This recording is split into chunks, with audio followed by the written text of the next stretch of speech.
Israel और Iran के बीच जंग शुरू हो गई है। इजराइल ने शुक्रवार को ईरान के परमाणु और सैन्य ठिकानों पर हमले किए थे, जिसके जवाब में ईरान ने भी पलटवार किया। इस बीच ईरान के विदेश मंत्रालय का बड़ा बयान सामने आया है। ईरानी विदेश मंत्रालय के प्रवक्ता ने इजरायली हमलों के बाद अमेरिका के साथ परमाणु बातचीत को निरर्थक करार दिया है।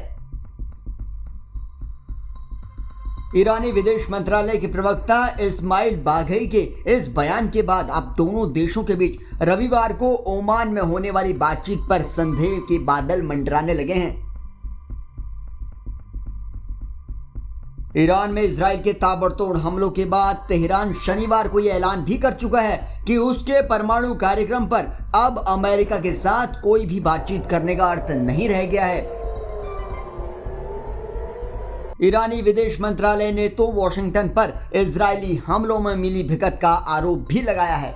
ईरानी विदेश मंत्रालय ने कहा है कि अमेरिका ने इस तरह से काम किया है कि अब बातचीत का कोई अर्थ नहीं रह गया है। जब तक इजराइल ईरानी क्षेत्र पर हमला करने की सोचेगा, तब तक ये बातचीत करना असंभव होगी। आपको बता दें कि यह बयान इजराइल के ऑपरेशन राइजिंग लॉयन के दूसरे दिन आया है। इसी ऑपरेशन के दौरान ही इजराइल ने ईरान के परमाणु अड्डे और सैन्य ठिकानों को निशाना बनाया है।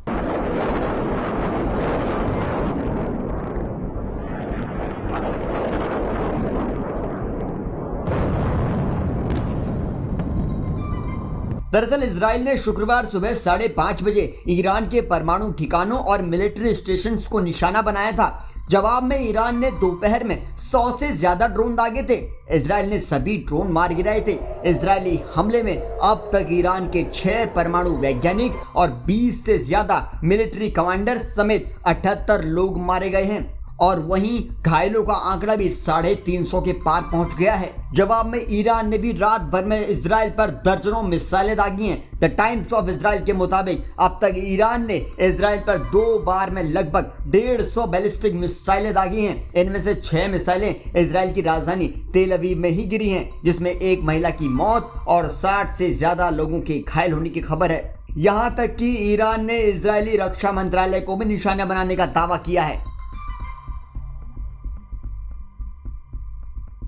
इसके अलावा ईरान और इजराइल के बीच युद्ध के बाद अमेरिकी राष्ट्रपति डोनाल्ड ट्रंप ने सोशल मीडिया पर तीखी टिप्पणी करते हुए लिखा है कि मैंने ईरानियों को सौदे के लिए एक आखिरी मौका दिया था, अब हालात और भी ज्यादा बदतर हो जाएंगे।